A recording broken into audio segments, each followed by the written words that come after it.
Look at this. It's an op-ed in the New York Post. It says, President Trump debunking Al Gore's climate fears have made the world a better place. Miranda Devine wrote that, and she joins me now. Miranda, is the climate crisis just a thing of the past now? Look, the climate hoax, I think, certainly is 20 years on from Al Gore's An Inconvenient Truth, which told a whole lot of porky pies lies to little kids and scared a whole generation. We've come to our senses.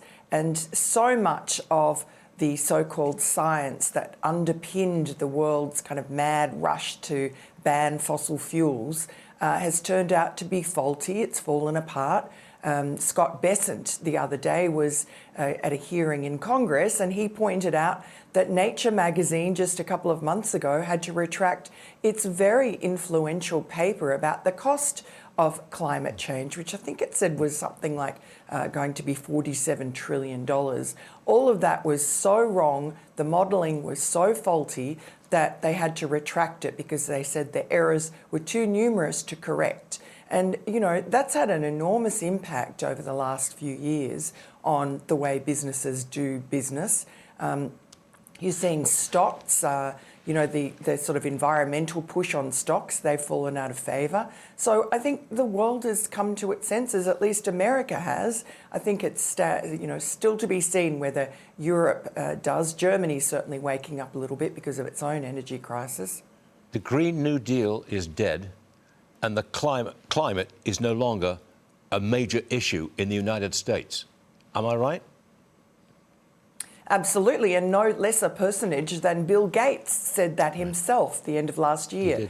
He wrote an essay and he said, you know, humanity is not going to die from climate change. It's something that, I mean, as the sensible people have said from the beginning, it's always been with us and we just need to mitigate it. Yeah. That's the way to do it. That's the cheapest and most sensible way. And why tie our hands when China is just merrily building new coal-fired power plants every year? It's exporting with a chuckle all their solar panels and windmills to us, which really do nothing. In the last winter storms, it's something like 97% of the energy was produced by fossil fuels and nuclear. That's right, we saw that.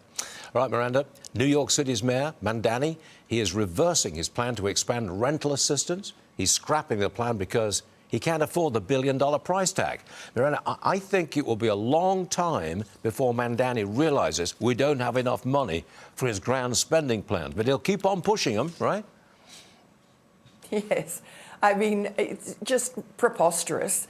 All those false promises that he made during the campaign to get elected, reality is now hitting him in the face with them because you know, there's a $7 billion deficit, he claims, and he thinks that he can make the money, or he pretends he can make the money by taxing the rich.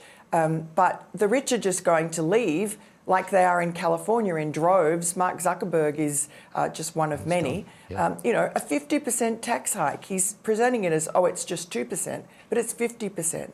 And so none of that's going to work. His budget isn't working. And so I think he's going to be rolling back a lot of this. Unfortunately, I think Kathy Hochul, once she's through her election campaign, which she's a favourite to win, although let's hope not, I think she'll cave into his or happily cave into his demands about higher taxes. And all of us are going to be hit.